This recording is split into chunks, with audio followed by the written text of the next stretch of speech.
blogger waxaa kasoo hadalnay waxyaabaha basiga sida blogger loo isticmaalo iyo maxaa loo isticmaalaa blogger muxuu website kaga duwan yahay waxaa guda galnay cashirkii labaad oo aan kasoo hadalna oo ahaa sidee pages loo sameeyaa pageska waa soo sameynay cashirkan qaybta xigta waxay tahay waxaa ku baran doonaa waa cashirkeeni saddexaad waxaa ku baran doonaa Google Analytics Google Analytics maxaa la dhahaa siduu u shaqeeyaa sidee loo sameystaa Google Analytics wax kala maahan waa tracking website waaye oo iska leedahay shirkadda Google wuxuu ku sameynayaa data analysis iyo statistic oo ku saabsan website-kaaga tusaale dadka website-kaaga soo booqday meelaha ay ka soo booqdeen يعني موبايلada ay isticmaalayeen marka website-kaaga ay soo galayeen tusaale haddii search engine Google ay ka soo galeen keyword-ka ay soo isticmaaleen tusaale wararka Soomaali camal waxaa kaloo ku baran doonaa yani maxaa la dhahaa faa'iidooyinka uu leeyahay Google Analytics waxaa kamid ah wuxuu ku sheegaa devices ay dadka isticmaalaan tusaale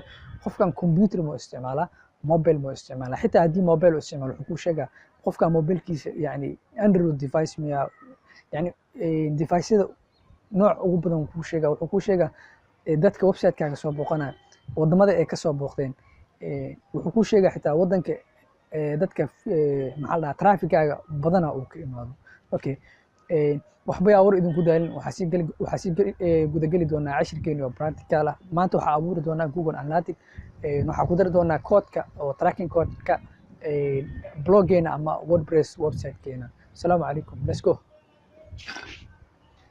socda nuwaalin sana keenis soo dhawaad maxaa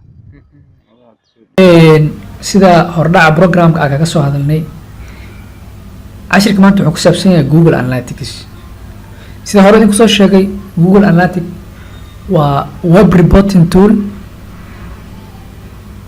ama data analysis tool wuxuu qabtaa in yani website-kaaga uu statistical data kaaga sameeyo tusaale dadka website-kaaga soo galayo wadamada ay ka soo galeen keyword-ka yani keyword waxaa la dhahaa qofka Google markuu erey ku qorayo tusaale hadda meeshan Google Analytics ay ku qoran tahay camal ereyga uu isticmaalayo waxaa la dhahaa keyword-ka noocaas markuu soo qoro oo website-kaaga keeno xitaa waxaa ku arki kartaa Google Analytics qofkan maxaa la dhahaa device-ka oo isticmaalaya mobile ma isticmaalaa xitaa hadduu mobile isticmaalaya Android ma isticmaalaa iOS ma isticmaalaa Apple ama yani telefonadan kale okay Google Analytics dadka website-ka isticmaalo very important u yahay tusaale maalinkii meeqa qof website-kaaga soo booqato wadamaday ka soo booqdaan xitaa waxaa ogaan kartaa yani wadanka ay ugu badan yihiin ee ka soo booqdaan dadka okay markaad Google Analytics inaad sameysid sida PDF-kan idinkaga muuqdo waxaa u baahan tahay koo inaad Google ku qortid Google Analytics kadib waxaa kuu soo bixi doona sida tan okay haddii aan dhahno tusaale Google okay Google Analytics haddii Google aan ku qorno okay waxaan rabaa marka inuu noo soo baxo qoraalkan saane okay waa kana uu noo soo baxay google.com Analytics marketing analysis and measurement tool okay waxaa iskale Google Analytics maxaa la dhahaa shirkadan Google iskale naftirkiisa sida magaca ka muuqdo okay halka click u dheh haddii aad PDF-ka raacdid waa sameyn kartaa marka click u dhahdid wuxuu keeni doonaa meel qaabkaani kan laakiin waa all yani xilliyadii hore la isticmaalaya website-ka shirkadda maalin walba update gareysaa okay qaabkaana ku soo baxay waxaa ku dhufataa marka Analytics meeshaan ay ku qoran tahay click ku dheh waxaa ku dhufataa marka sign up for free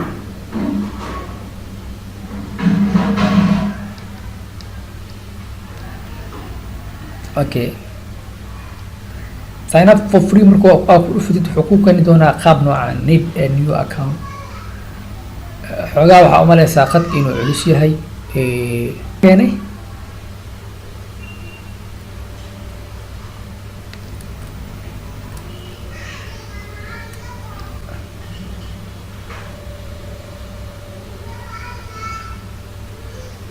okay wuxuuna keenay website or mobile.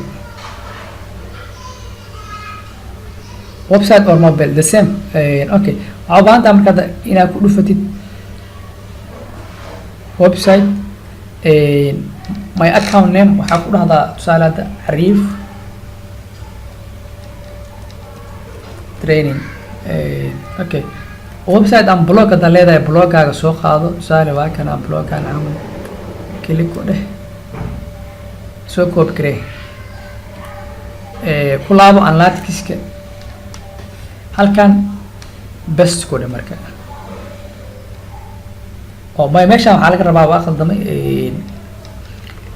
waxaa laga rabaa meeshaan inaad ku qortid maxaa la dhahaa website-kaaga magaciisa. Okay,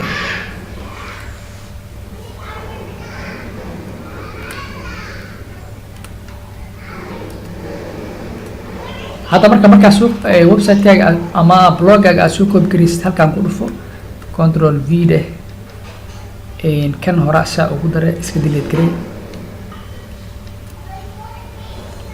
Okay, wuxuu ku weydiinaa marka industry category dooro.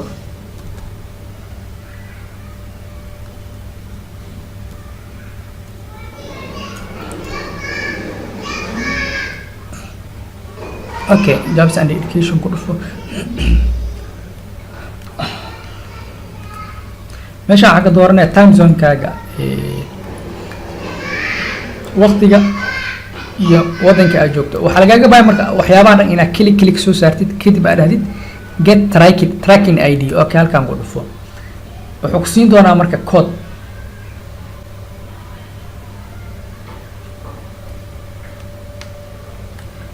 waxaa ku dhufataa accept dheh, I accept dheh. marka wuxuu ku siin doonaa tracking code-kii, get tracking ID. hadda wuxuuna siin doonaa code. tusaale formka markaa buuxina waa kana tracking code, waxaa la dhahaa web tracking code. codekan haddii wordpress isticmaalaysa waxaa isticmaalaysaa ID-gaas. haddii laakiin maxaa la dhahaa blogger aa isticmaalaysa waxaa u baahan tahay inaad isticmaasho codekan copy and paste soo dhaad. Okay, hadda waa kana codekii wuuna siiyey, noo soo qaad si dhan, copy dheh. waxaa tagtaa bloggaagii, waxaa ka tagtaa marka meesha ay ku qoran tahay Teams ku dhufo. waxaa ku dhufataa marka meesha ay ku qoran tahay, waxaa u baahannahay codeka inaan dhex dhigno edit HTML.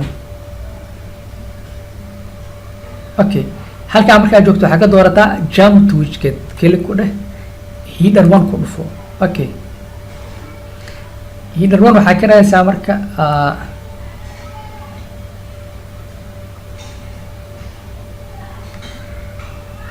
hadda waxaa ku dareynaa marka tracking ID-ga anagoo isticmaaleyna kan codeka waa iska daynayna. waxaa u baahan tahay inaad soo copy garaysid tracking ID-gaaga. halkaan tag,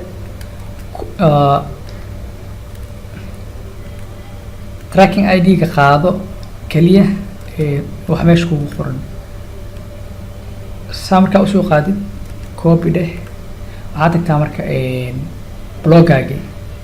Okay, blogga markuu saan yahay waxaa ku dhufataa setting-kan meesha ay ku qoran tahay, kadib waxaa ka doorataa address.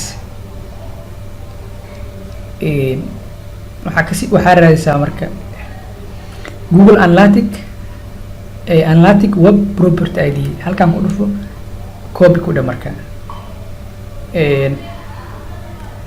halkaan tag, waxaa iska jar. Okay, hadda haddii aan fiirno analytic-geena,